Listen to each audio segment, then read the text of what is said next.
Welcome to Instruction Discussion, our weekly look at the latest topics and trends in education affecting schools here on Long Island and schools around the world.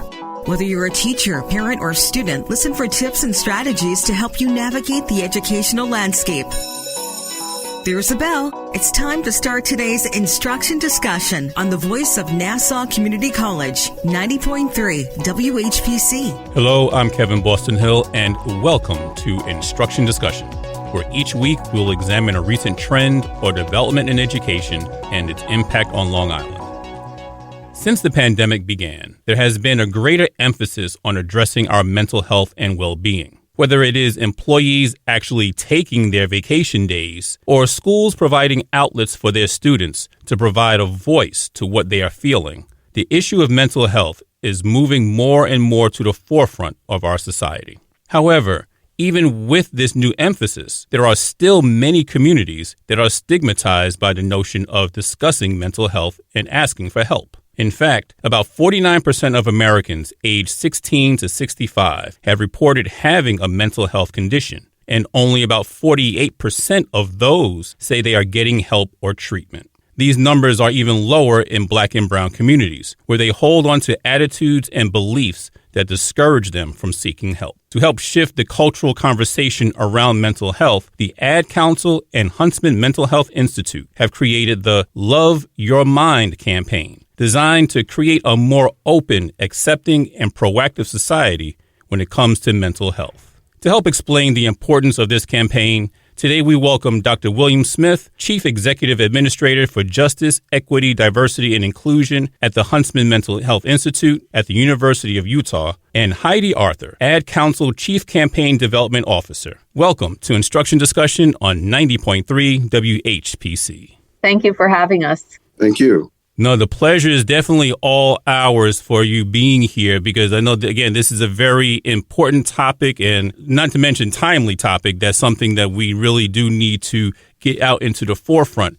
So I want to go ahead and get right into this conversation and ask, what was the original impetus for this campaign, and why do we need it now?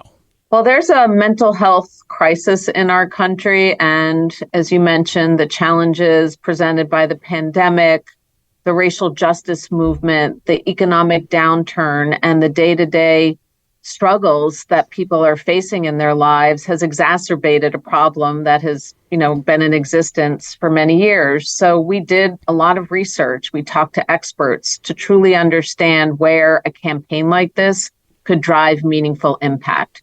Our job is not to just put messages out into the world, but we're very much tied to making a difference, changing attitudes, and driving some action. So we took a look at who could we really affect change with, and it was important for us to speak to those who were really in need of messaging. And we found from our research that 70 million people struggle with their mental health, and they also hold, pretty deep-seated negative attitudes and behaviors that could get in the way of them taking care of their mental health.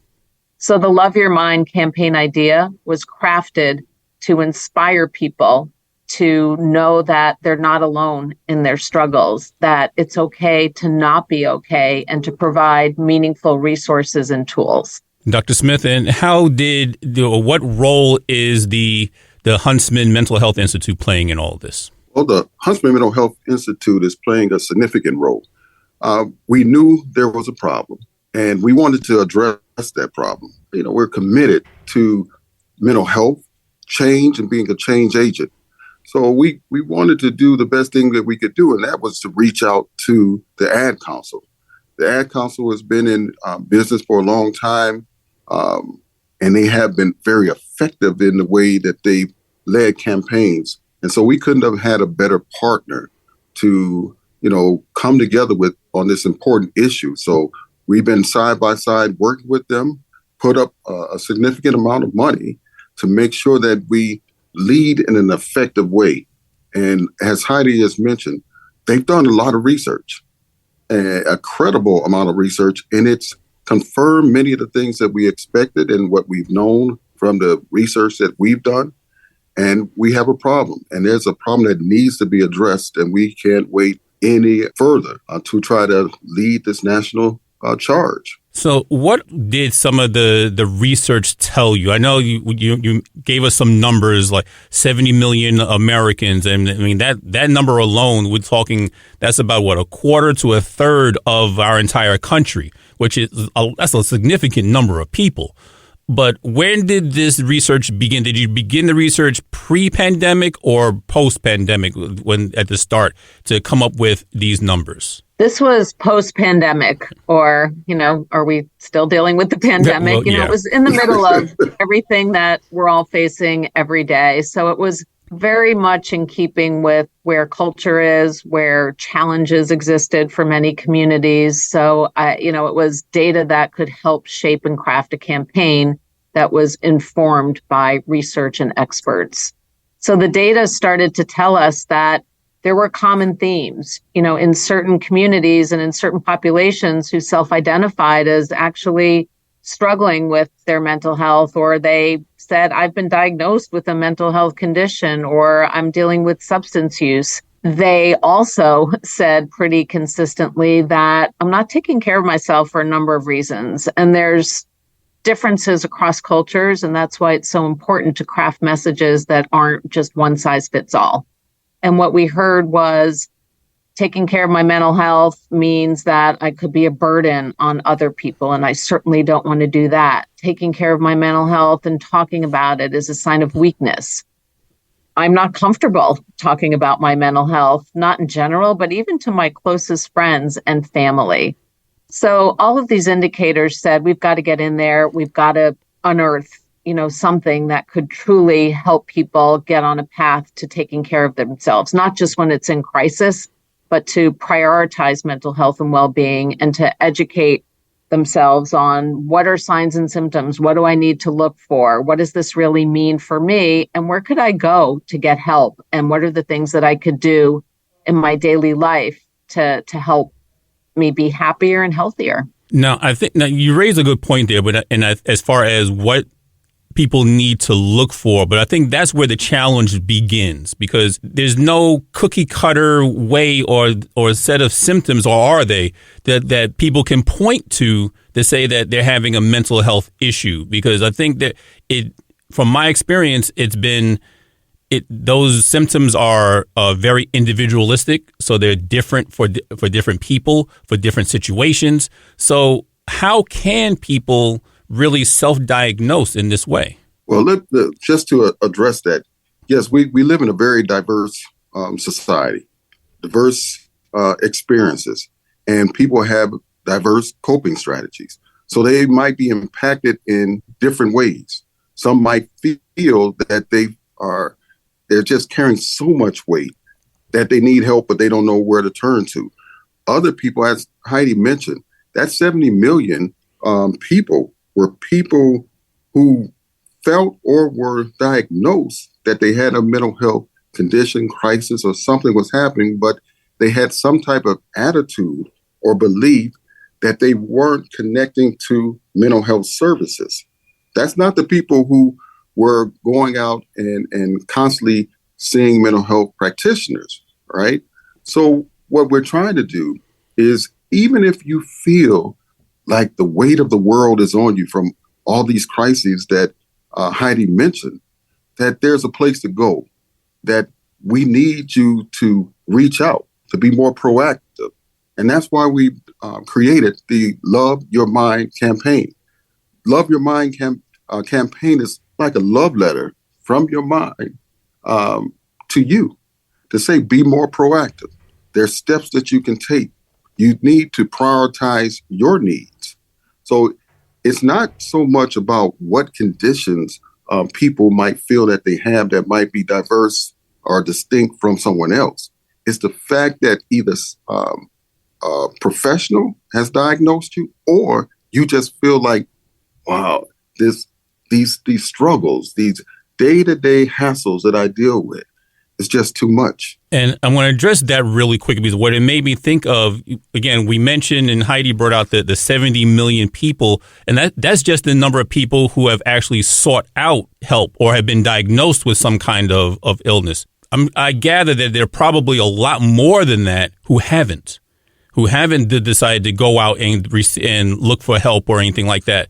And I think that's one thing that this campaign is addressing as well. And not just addressing those who have actively sought help, but also addressing those who haven't sought help for whatever reason, cultural or what have you. But to get them to also start to think, well, yeah, maybe I do need to go ask for some help. Maybe I do need to start taking more internal stock of my well-being, as opposed to just kind of saying, oh, well, that's life. Heidi? Yeah, I mean, I think that's right. And, this campaign isn't just about waiting until there's a crisis. It's about prioritizing mental health the same way you take care of your physical health. And by understanding how important it is, and there could be tools that you incorporate into your life every day that could just help prevent things from getting to a boiling point. And it's really meant to serve, a broad swath of the population. It's not really just about people with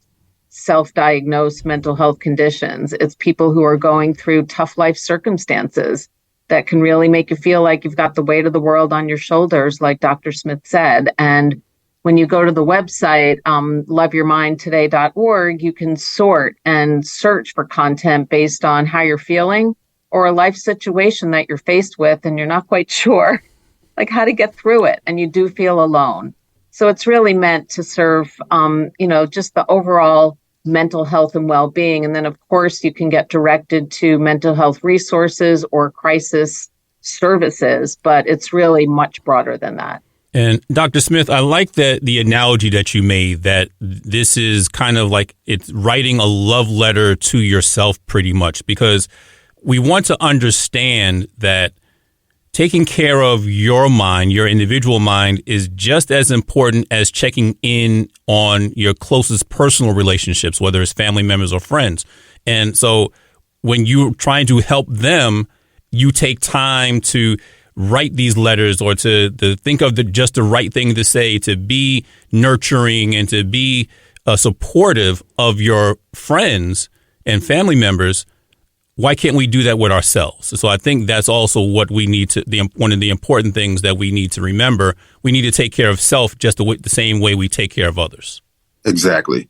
What most of us have been socialized kind of like not to be selfish, to think about other people, help other people, give a lending hand.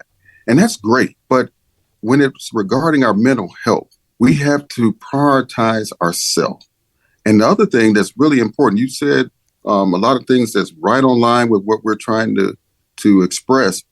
But one thing that's clearly important in this is that it's normal to feel this way. All of us struggle at times and in varying degrees and intensity. Sometimes we might not feel like it's a high degree of intensity, but it's still problematic to us. So one of the clear messages is it's normal. It's okay to feel this way. You're dealing with circumstances in a very stressful environment. And you might have unique experiences that you might feel other people don't have. But there's outlets for that, healthy outlets. And sometimes those outlets might not be in front of a mental health professional. It might be talking to a close friend just to open up. And maybe they have coping strategies that have been effective for them that you can utilize. But what we also wanted to provide is things that are been tested by empirical data that you can come to loveyourmindtoday.org and see some of these things that Heidi has expressed already. You are listening to Instruction Discussion on the voice of Nassau Community College, 90.3 WHPC. My name is Kevin Boston Hill, and our guests today are Dr. William Smith, Chief Executive Administrator for Justice, Equity, Diversity, and Inclusion at the Huntsman Mental Health Institute at the University of Utah, and Heidi Arthur, Ad Council Chief Campaign Development Officer. Now, you mentioned, of course, we talked about the website and people can go to the website for some resources. What are some of the things that, I guess, some of the strategies and other resources that they may be able to find at this website? So on the website, it's organized, as I said before, by how you're feeling and circumstances that you may be facing in life. And there's, a lot of educational content. What does this mean? Why am I feeling this way? What are related issues that I should be aware of? And then what are things that I can just do to help take care of myself? Everything doesn't require therapy. If you're feeling isolated or alone, reach out to other people. There are tips and tools if you're feeling stressed or you're feeling, like you can't sleep, around self-help and taking time to breathe. So there's just so many different things that you can incorporate into your daily life and find out what really works for you. And then you're able to also go deeper and to learn more or to find mental health services or other resources related to life circumstances that you're going through right there in your community. And Kevin, if I can add, one of the things that I really want to point out that Heidi emphasized already is that you don't have to wait for a major crisis. What we're trying to do in this campaign is to offer a process, a step. It's just like when people have heard about the 10,000 steps for better physical health, trying to get those 10,000 steps in daily. What are the steps that you're taking for your own mental health? And you can start to do those things and practice those skills that have been provided on the website and or talking to other people, and you can get ahead of a problem. So when problems occur, you can address it more effectively. So this isn't waiting till something major happens. You're being proactive. And that's one of the other messages that we want to clearly get out. Be proactive, engage in better mental health steps for you. And you can show up better as, in the way that you want to show up in the world. And I'm glad you mentioned that because talk to us, and either one of you can address this piece of it, but talk to us about how taking care of your mental health can actually set you up for success in all areas of your life. Well, one of the things that, research has shown us is that the more that you disregard your mental health and don't take it as seriously as your physical health, and even if you're not taking your physical health seriously, that you're just not effective. You're not sharp in certain areas. And so mental health, prioritizing that allows you to be better and do better. And some of those steps, like Heidi said, it doesn't have to be something very significant. It could be, what is my sleep pattern like? Am I getting the necessary sleep that I can to function fully and think sharply every day? And if you have a smart watch or if you can record those things, you can start to see what the pattern is and you can start to make adjustments. Heidi? Yeah, I would also add, we know that messages like that really resonate and open up hearts and minds. We did test all of this creative, and one thought that people just felt really spoke to who they are and what they want to be was this whole notion of taking care of you takes care of everybody. So I think this concept and this notion is really empowering. And most people that we spoke to really want to show up and be their best selves for their family, for their friends, for their community, and just reminding people how important that is. Like, if you really want to do all that, it's okay to start with you. And that whole idea truly opened up minds. So we know that there's, some really rich territory there that we can draw from, because we want, people have to connect with this message at an emotional level. Because rationally, everyone knows, sure, I should be taking care of my mental health, but good luck. How do I find time? I don't feel comfortable talking about it. And this work is really designed to break down all those barriers. And I think those barriers that you refer to, a lot of those barriers really are prevalent in the Black and Latino communities, especially around Black and Latino men. So how does the campaign address that population to really get them? Because in just about every community, especially in Black and Latino communities, the male is the head of the household and so forth. So how do you keep the head of the household strong and to make sure that they get the help that they need to maintain the strength of the household altogether? So again, so now we're breaking down those cultural barriers. So how does the campaign address that? Well, one of the ways that we address it is, we recognize in some households they will be the so-called head, and others they might not be. But what happens if you're not prioritizing yourself? And what my research has shown is that for many Black and Latino men, they're making sacrifices. They say that, well, I have to sacrifice my wants, my needs, my desire for the family, for my children, for my partner. And what they feel is that that's their role. That's what they're supposed to do. And oftentimes the messages that they get is not to think about yourself, think about others. And what we want them to kind of rethink is you can be better for other people, but you have to treat yourself right first. And that comes with having a better mental health, a better physical health, and then you can show up in the ways that you want to be. If you're a father, you want to show up as an effective father. You can't be effective in your children's life if you're struggling yourself.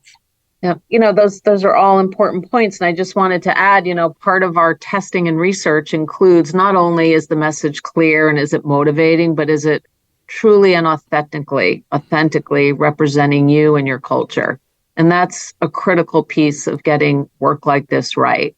We also know that you just can't put ads out into the world and change everything. So this campaign is much bigger than the ads. They're an important cornerstone of it, but we'll also be, showing up at community-based events and having conversations with trusted voices. So as the campaign continues to unfold, we'll be announcing, more voices that will be added that we know will really resonate and really serve as spokespeople that feel right, for the audience that we're designing this for.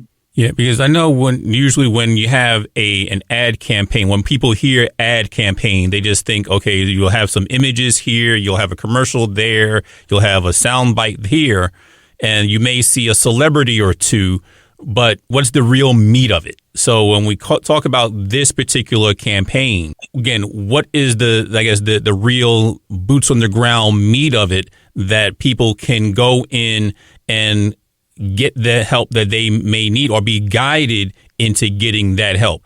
Well, you talk about having at least starting that conversation or continuing that conversation. And I think that's probably the first place to start. How do we do that? How do we start that conversation within our households, within our barbershops and beauty salons? How do we get those conversations started? And I think what you're doing today is kind of an example of what a good step is. It's bringing this to audiences with trusted voices and having deeper conversations around it. The campaign is an important critical part, and it's designed and tested so that it will work and drive meaningful impact, and then surrounding it with other pieces and working with, events where people really are going there to hear from people that have credibility with them. So we'll, for example, this past summer, we partnered with NAACP at their national convention and hosted a panel and a conversation around mental health. We'll be working with faith leaders and providing them with resources and tools, all based off of this same learning, this same campaign platform about Love Your Mind.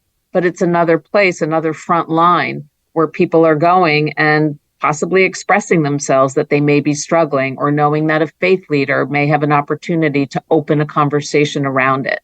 So those are the kinds of tactics that we know are so critical to messages like this, because you have to be in it for the long haul. It's not like buckle your seatbelt and we're done. It's a lot of work. And like you said, having the conversation and opening up that conversation is step one. So what can we have?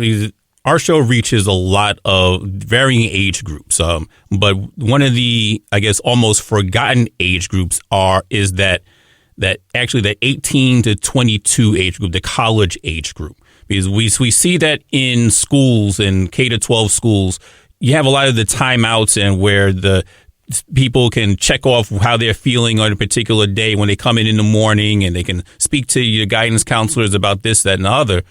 But when you graduate from high school and you're in college for those 4 years or more, where can they go? What can those students, what can that population do because now you're on your own and you get this sense that I'm on my own and I have to deal with this. I'm going into adulthood and I need to be an adult and deal with these issues.